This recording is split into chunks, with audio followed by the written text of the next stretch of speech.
number of deaths is increasing today by 1. And so we are going now from 34 to 35. That kind of, for 4 consecutive days, we're going without reporting any deaths. Today we're reporting 1. And so the one new death is a white, non-Hispanic male in his 70s with no known underlying health conditions who passed away on April the 12th, 2020. And this is the first time that we are reporting the death of someone with no known underlying health conditions. The city of Houston expresses, of course, our sincere condolences to his family, because we recognize when we discuss the public health crisis each day, we are talking about the health, lives, and death of someone's loved one.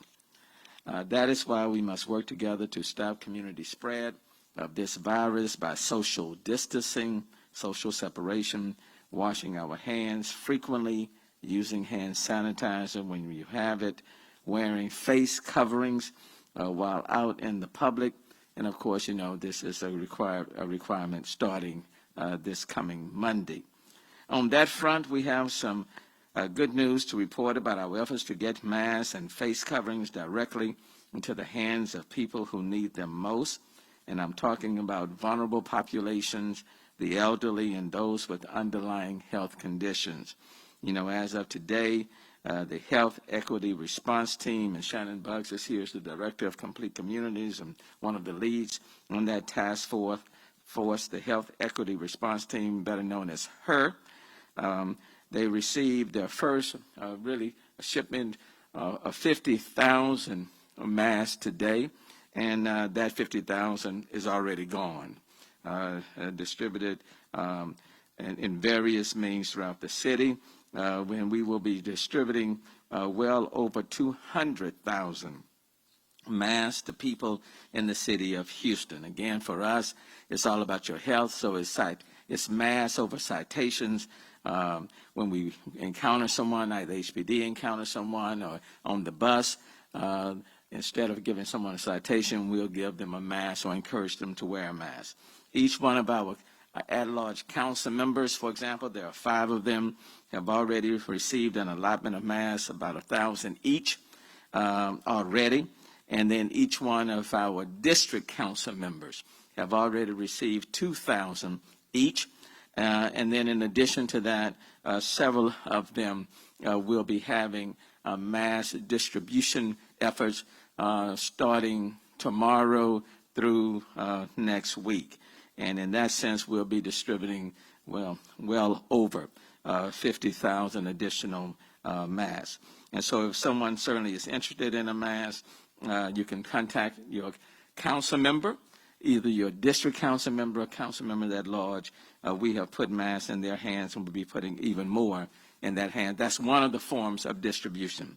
In fact, City Council Member Tiffany Thomas of District F will hold a mask giveaway at Crump Stadium located in the A-Leaf Independent School District, and it will start tomorrow at 4 p.m.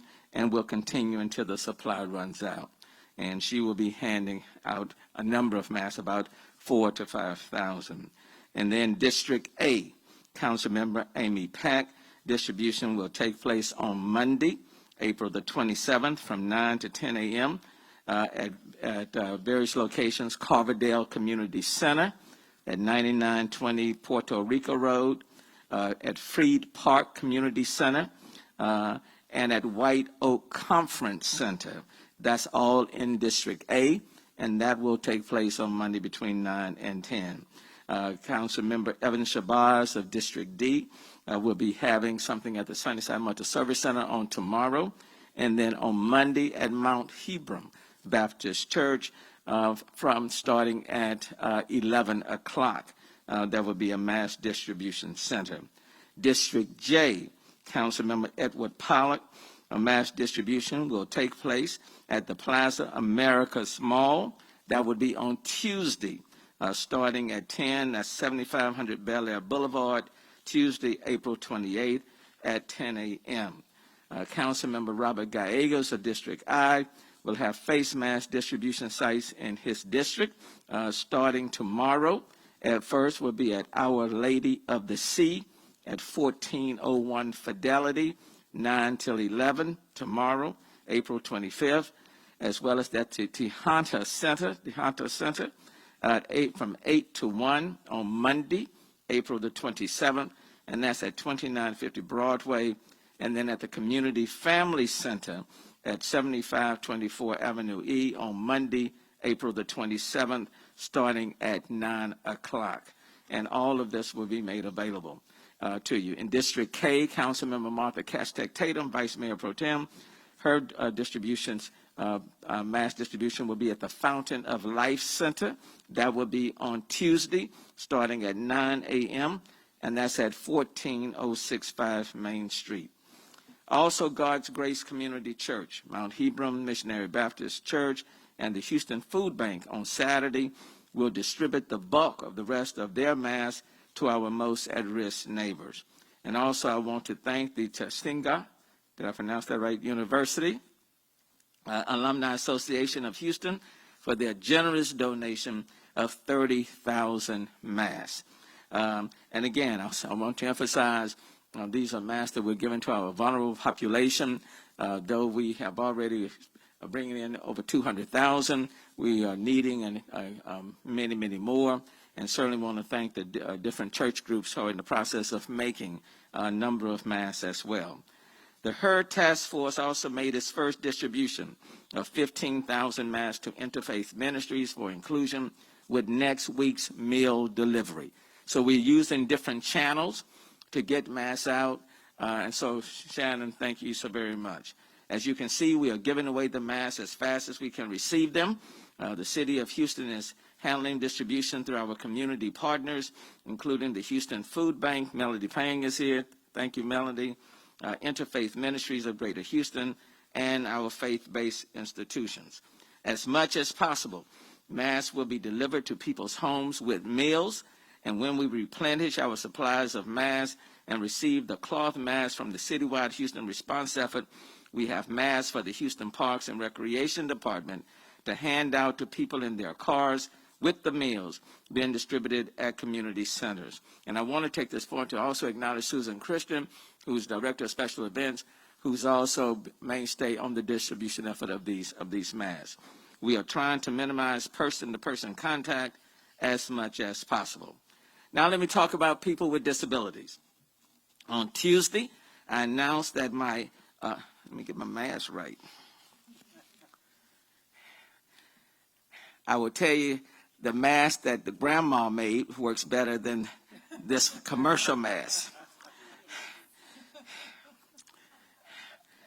Jeff, the mask that the grandma made is in my desk drawer. You know, this one ain't hold it up too well.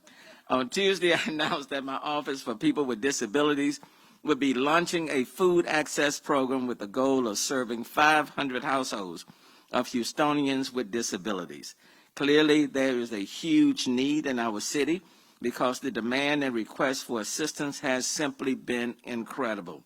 In less than 24 hours, we reached that capacity, and we had to temporarily close the sign-up form to evaluate our resources and strategize on how to best serve the maximum number of households.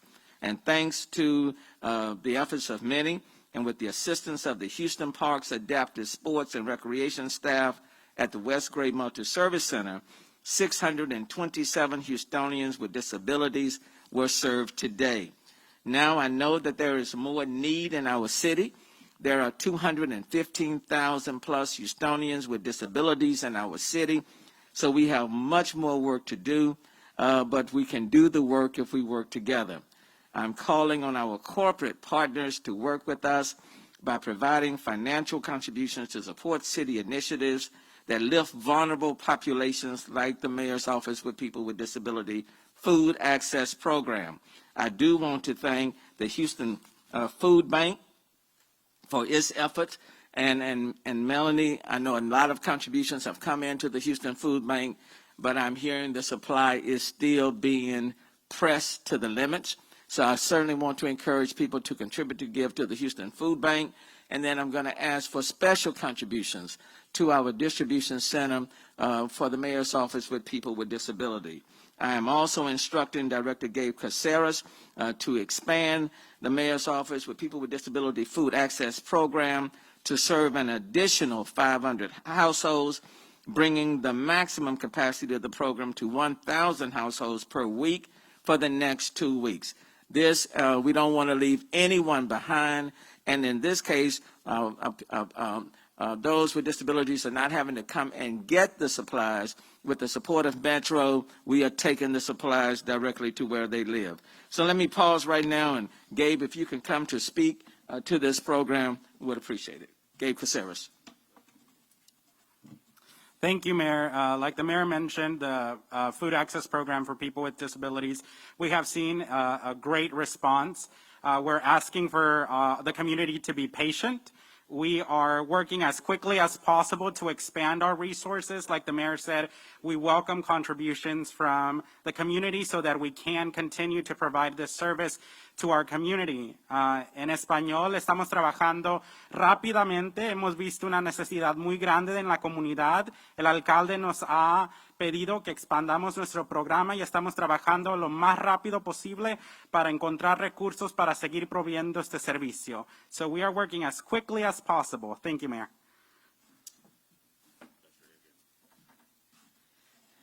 Thank you, Gabe. I was just trying to listen to that translation, make sure you didn't leave out anything. But I think you got everything there. Only thing that I would add is please do not give up on us. We certainly want to make sure that we meet the needs of everyone in our city. And then on last note, before I yield, although COVID-19 is an equal opportunity virus that can affect anyone, we know older adults and people with underlying medical conditions experience the worst outcomes, including death. And that's why it's important that we continue to focus on the most vulnerable in our city. The Houston Health Department is expanding its efforts to protect nursing homes, assisting living centers, and similar facilities against COVID-19. Health Department staff will conduct in-person site visits to visit more than 300 such facilities in Houston. About 20 Houston Fire Department staff has been training to expand that capacity. The visits will provide comprehensive education and testing assistance for residents and employees. And this includes an assessment tool based on CDC guidance, including resident screening and monitoring procedures, employee screening and monitoring procedures, personal protective equipment, infection control, and environmental cleaning. The visits will also ensure relationships are in place so facilities have the technical assistance needed when and if employees and residents need testing. This plan is just the latest step in the Houston Health Department's ongoing outreach to nursing homes. The department previously collaborated with the Southeast Regional Advisory Council, CEDRAC, on a webinar, completed telephone assessments with nursing homes, and provides additional guidance upon request. And additionally, when there is a case at a nursing home, the Houston Health Department provides guidance on communicating to residents, friends, families, and volunteers. To follow up on all of this and the medical report, let me first bring up Dr. Peirce. Thank you, Mayor. And as the Mayor just mentioned about the nursing homes, before we go to that, I want to point out, I see you've changed your mask to your, and on Wednesday, I told you I was going to make a mask. So that didn't happen. So my wife made this mask. and when she heard me, I think she started laughing. When she stopped laughing, she got to work. And she made this mask because she knows what mine would have looked like. Anyways, the masks you can make them. I probably could make one. But they are vitally important. And so Mask Up Houston is part of our way forward. Another part of our way forward is looking out for the most vulnerable, and we think immediately of those in nursing homes. But there's also the assisted care living centers, the senior living centers, and so on and so forth. And across our community, there's quite a number of them. It's too many for the health department to be able to shoulder that workload on our own. And so I want to publicly thank Chief Pena and Chief Wells and the members of the Houston Fire Department you got volunteer firefighters who volunteered for this. And I want to point out that they are firefighters of all ranks, including officers as well as firefighters. So a real thank you to the fire department for helping us out with that. And so we'll be going to the nursing homes and helping them with the new CDC guidance and making sure that they're protecting not only the residents but also the staff. And furthermore, we're going to be helping them with testing. We won't be doing the testing. We're going to facilitate them getting the testing done. And we do know that, like any other industry, there's going to be a breadth of ability, but some way or another, we're going to make sure that those individuals are protected. So I want to make sure that we knew about that. And another interesting, or not interesting, but important bit of news is that the Houston Blood Bank, the Blood Center rather, has asked that we let everyone know that they will begin taking volunteers who want to donate their plasma. So these are people who have recovered. And so in a minute here, I'll give you the information on how to get hold of them. But this would be for folks who had a documented infection. So you'll need the documentation of your infection, and they will then work with you to make sure that you no longer have any infection and that you meet all the criteria for a regular blood donor so that we can start collecting plasma to start treating patients. So this is a huge and important development, which will really help out the large number of folks who remain in intensive care units. And so today is Friday, and there's two ways to get in touch with the Gulf Coast Regional Blood Center. One is through their webpage at www.giveblood.org, and then the other is the phone number 713-791-6608. Now, nobody will answer that phone over the weekend, but beginning Monday morning, they will. But the webpage is going to be up and running all weekend long. So again, if you are somebody who has been infected, you have gotten past it, and you've got documentation of that, the Blood Center wants you to reach out to them. And when you go through the procedure, it's very similar to giving blood. It takes less than an hour, and they will take blood out, take the part of that blood that they need, the plasma, and then give you your blood back. And so it's no more difficult than giving blood. And so it will make a huge difference in the lives of our current Houstonians that are critically ill in intensive care units. And I encourage everyone to take advantage of this. Again, www.giveblood.org or 713-791-6608. Mayor. Chief Pena. Thank you, Mayor. Good afternoon, everyone. I want to start my report by, again, stating that we are maintaining what we have as far as personnel in quarantine. We haven't seen a spike in firefighters having to be quarantined due to exposure, which is a positive thing. It speaks to the excellent work that our firefighters are doing in protecting themselves and protecting the community. We have 79 firefighters in quarantine right now.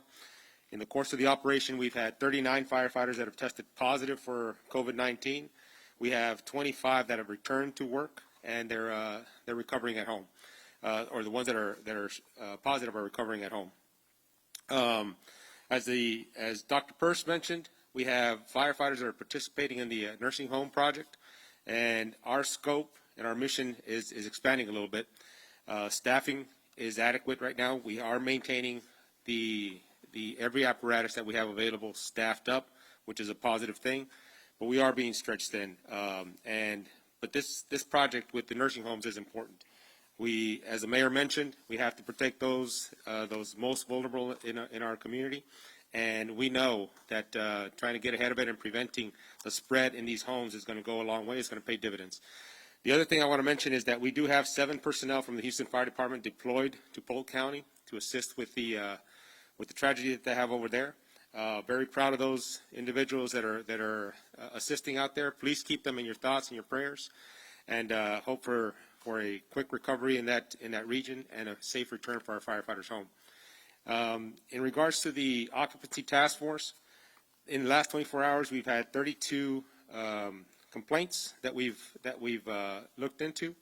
I'm happy to report that over 99% of the complaints that we've responded to in regards to the stay-home order, and there's been hundreds of those in the last 4 weeks, that the majority of those, if not all of them, have been resolved without citations, and assisting the community in understanding what the stay-home order is, and achieving voluntary compliance. So we're very happy about that.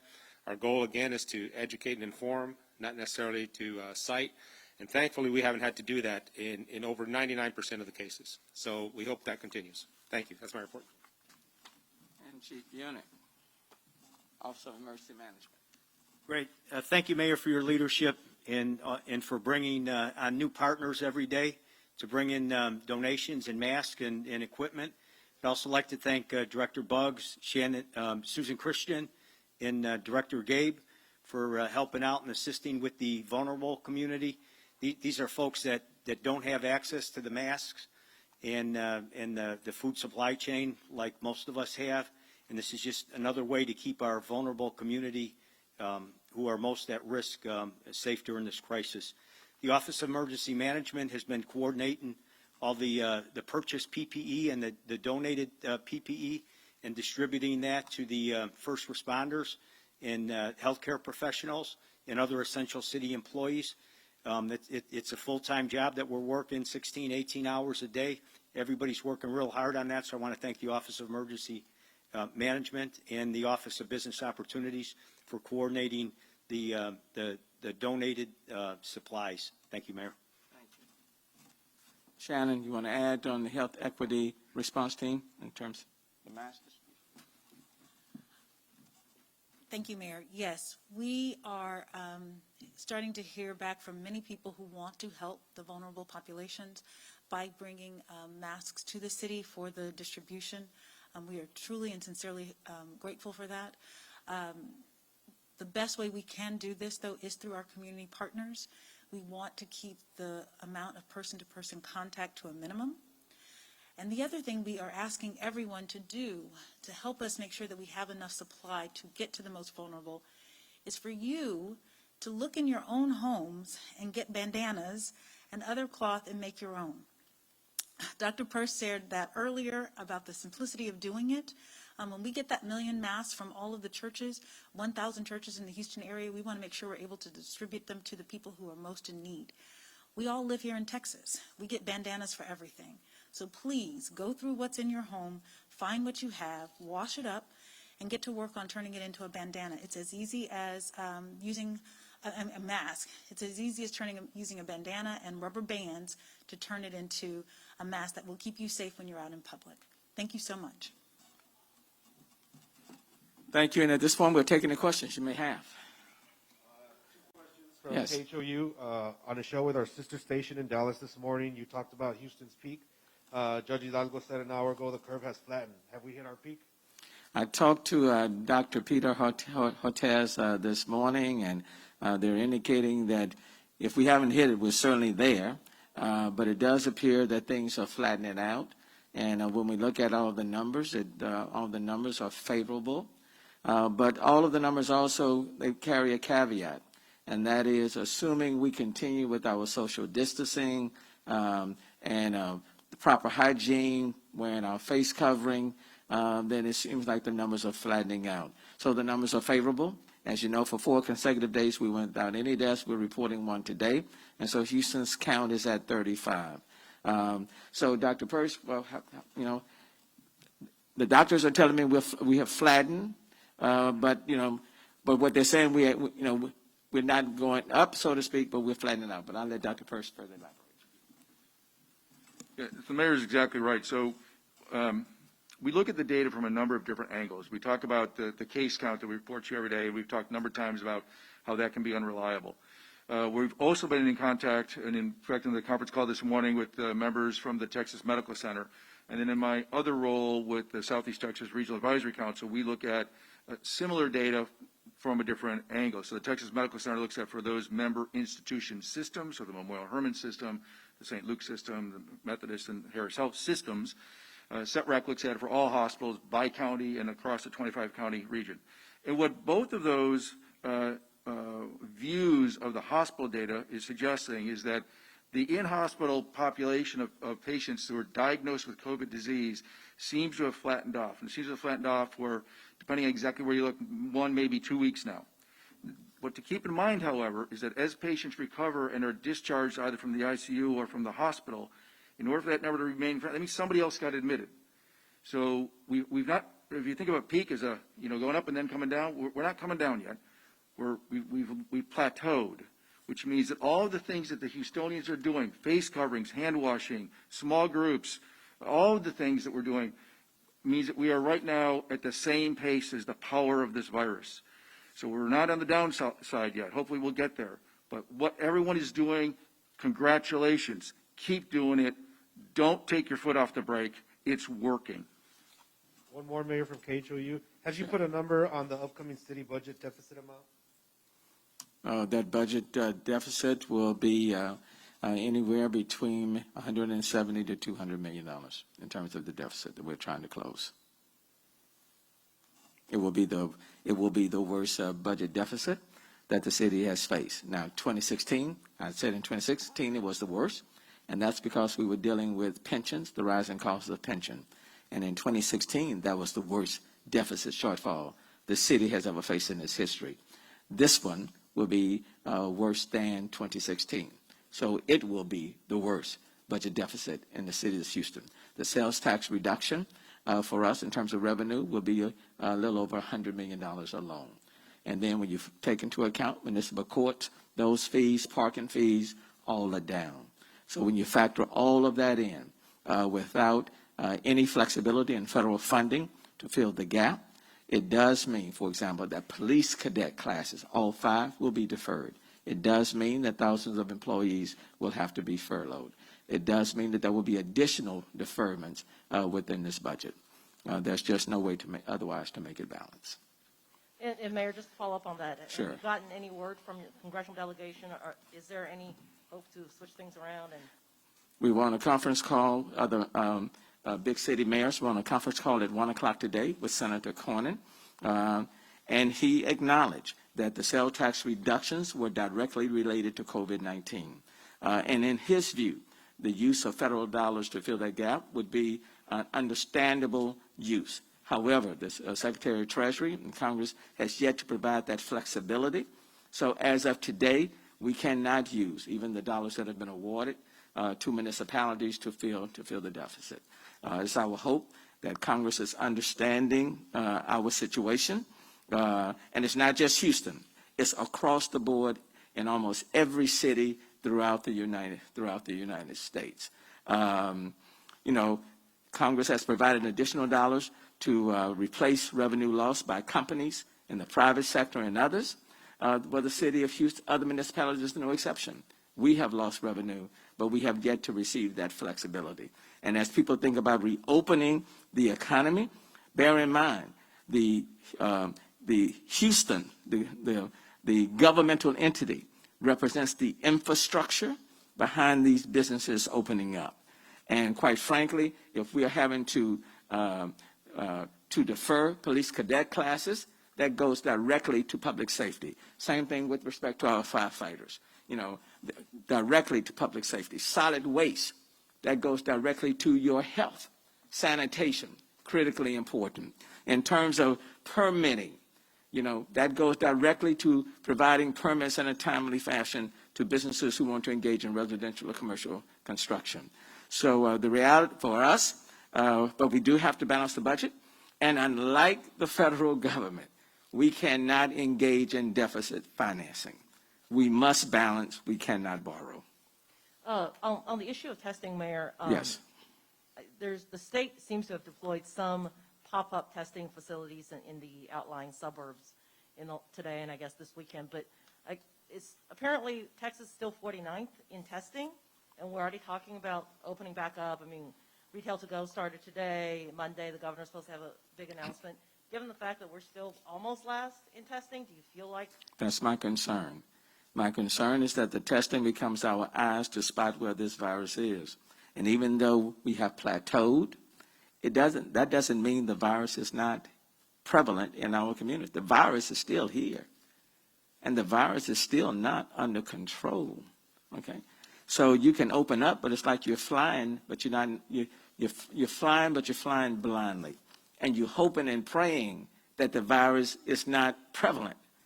And so the testing is what determines who has it, where it is, and how pervasive it is in our community.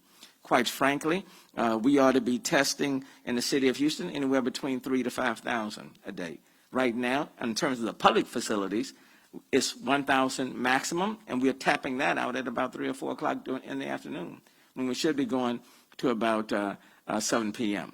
And then I think the ultimate test is that it's 1 case per 1 million. I believe it's what we're seeking to get, or less, and we're not there yet. So the numbers are favorable, but in the absence of robust, widespread testing, we really are taking on a lot of risks. I know people want to get back, and I want to get back too.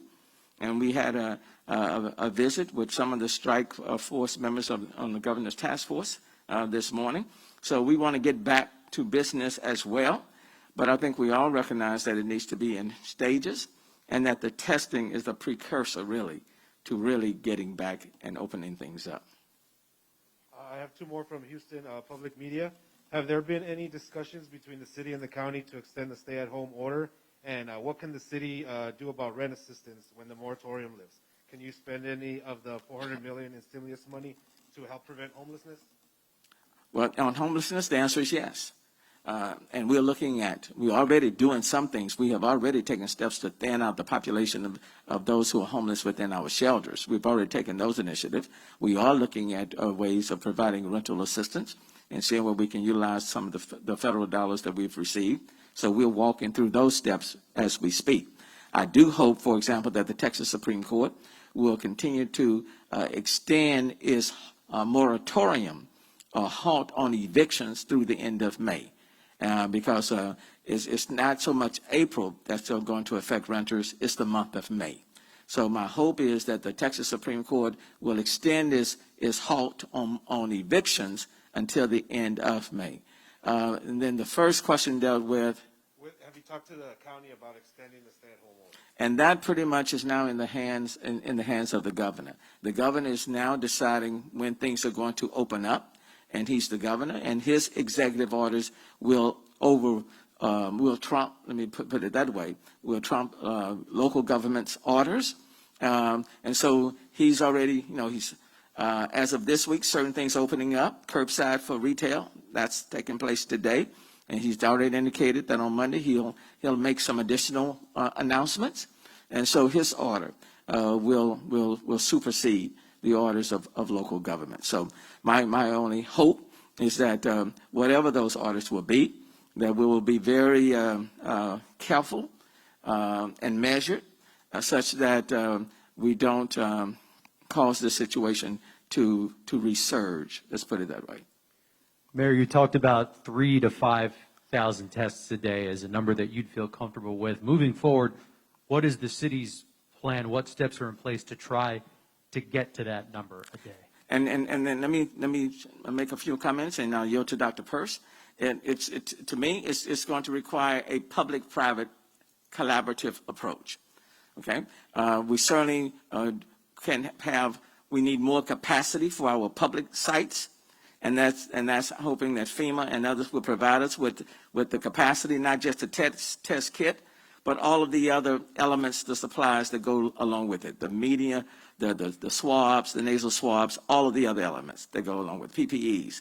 And then in addition, I would love to see more mobile units to be able, for people who are transportation challenged, who can't get to Del Mar or Butler Stadium, that we can have these mobile units that can go closer to where their neighborhoods are. We are looking at partnering with an entity like UMMC that has already set up testing sites in different locations. The last one was Cullen Middle School. And we're looking at standing up a testing site right now, for example, in East Houston, in the East End, this coming week. And then at the same time, we are encouraging employers, businesses, corporations, who can assume the cost and test their own employees to do that. Was it last week or this week? It was Tashir Badar with the CEO of ZT Corporation, who is stepping up, and he's testing all 15 of his own employees and assuming the cost. If other companies will do the same, then we could exponentially increase the amount of testing when you combine the public sector with the private sector, and that would give people a great more confidence that who they're working with, or if they're going out and going to business with other individuals, will give people a greater confidence. I would add that in the absence of additional widespread testing, you can say you're opening things up, but I think people are going to be have the last say. And if they don't feel confident, if they don't feel safe, I don't think you're going to see people at the very beginning moving out too quickly, too soon. Dr. Pearce? So the health department is working with the number. I don't want to get too far ahead of an announcement we were hoping you're going to make next week, but we're working with some of the federally qualified health centers and some others, and you mentioned UMMC. We're partnering with them in order to expand the testing, but not only to expand the testing, but to do it in a very strategic way. So we're already working.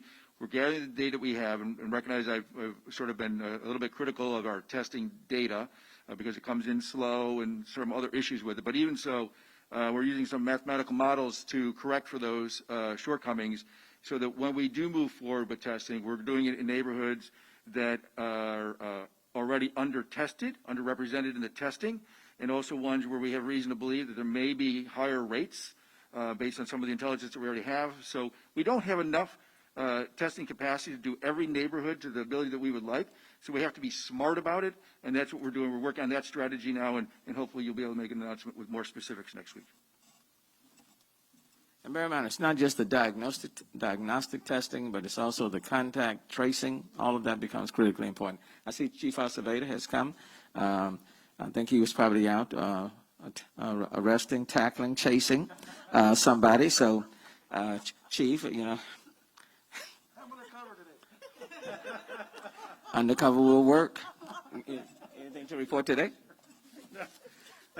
Thank you, Mayor. And I'm happy to report that Major City Chiefs had their conference call today talking about the funding issue. And every single big city in America needs the same thing that we need here, and that's for the Congress and the President and the Treasury, the Secretary of Treasury, to allow us to use the funding to deal with the impact on society of this virus. This virus is not just a medical health, public health issue. It's a public health issue. It's a public safety issue. And we got the letter out to all the leadership in Congress today from all the chiefs, and we're sending it to the President today as well. And thank you for supporting those efforts, Mayor. Our update today, we're down to 35 classified members that are with the department that are in quarantine, 26 civilians. We have 42 positives out of in our department. 40 are sworn and 2 civilians. We have had 27 folks out of those 42 positives that are back to work after going through COVID-19, 26 sworn and 1 civilian. Detective Cervantes still remains in the hospital. He's not improving greatly, but he's stable. And the prayers continue to work from the perspective of the family and everyone else. And the 2 areas, again, that continue to remain, our calls for service are down, Mayor, about 3% since COVID. But our 2 crimes that continue to be a problem is, again, domestic violence, burglary of habitats, and the assaults that are related to the domestic violence. One of the reasons I wasn't here right on time, Mayor, and I apologize, was because of the Major City Chiefs meeting, conference call, and we had an all-command staff call talking about just the last 48 hours have been pretty violent in our city. We've had 4 homicides in the last 24 hours, 4 additional shootings and a stabbing. In the last 48 hours, we've had 8 homicides, 9 additional shootings and a stabbing. Most of those are related to drugs and gang activity. But unfortunately, we know that too often innocent people get caught in the crossfire. So we had an all-decks meeting with our command staff, and you're going to be seeing some moving resources and some additional efforts. The funding you provided earlier this year, we're going to start expanding. Chief Finner has authorized some deployments that will be specially designed to deal with this. But to the public, we want to remind folks that the department is operational, but at the end of the day, I've heard this, my mayor say it time and again, it takes a village, it takes everyone coming together. Remember, the police department is here for you. If you see something, if you know something, please come forward. En español, acuérdese que en las últimas 48 horas ha visto mucha violencia en nuestra comunidad. Necesitamos que la comunidad no tenga temor, que acuérdese que el Departamento de la Policía está aquí para ustedes. Por favor, llamen. Estamos funcionando y estamos listos para mantener la seguridad pública. And the last thing I want to say, I got a mask today from my friend Lucho. Thank God he made one big enough for my big noggin. I appreciate it, Lucho. And the last thing, because everybody's asking, I want to thank you, Mayor, for your leadership on the mask issue. We are about relational policing in the Houston Police Department. We know that the number one force multiplier that we have to keep this city safe is the consent and the cooperation of the people. And I want to reassure folks that with the complete support and leadership of Mayor Turner, we are not going to be out looking to cite people and taking you down and come out with the SWAT team. We're going to be using a lot of honey. Having said that, if you're up to no good, that's a different story, because we are, for responsible adults that are out there, just remember, the mayor's going to provide us with some masks. We're going to give them to our officers. Please know that we believe in sugar and honey and the vinegar only for the bad actors that are out there trying to create other problems that have nothing to do with masks. So with that, thank you, Mayor, for your leadership, and that's my report. And I do want to remind everyone that the city of Houston is really the only city in the state of Texas that's been operating under a revenue cap. So we're operating under revenue cap, and now we're facing the shortage and primarily in sales tax, and we need those dollars for our first responders, for public safety. It's one thing to have a health care crisis. It's another thing to have public concerns and public issues. And so the flexibility in funding is critical, especially when we're having to deal with all of these events. And let me just say, in the city of Houston, going back to 2016 with the Tax Day flood, to Harvey in 2017, to Tropical Storm Imelda in 2019, to this coronavirus in 2020, we have had to function with all of those crises while we have been under a revenue cap. I want people to think about that. Under revenue cap. And now people expect us to continue to function with a limited revenue and deal with the coronavirus and everything else. And then we have public safety concerns and a budgetary shortfall, which is the worst in the city's history. So these are things that we have to address. Lastly, there are 47 municipal employees who have tested positive up to this point, 47 municipal employees. Now, having said all of that, let me try to end on a very good note, positive note. This is Friday. And with the exception of the health department, police, and fire, everyone else, you enjoy your weekend. You know? All right, thank you all.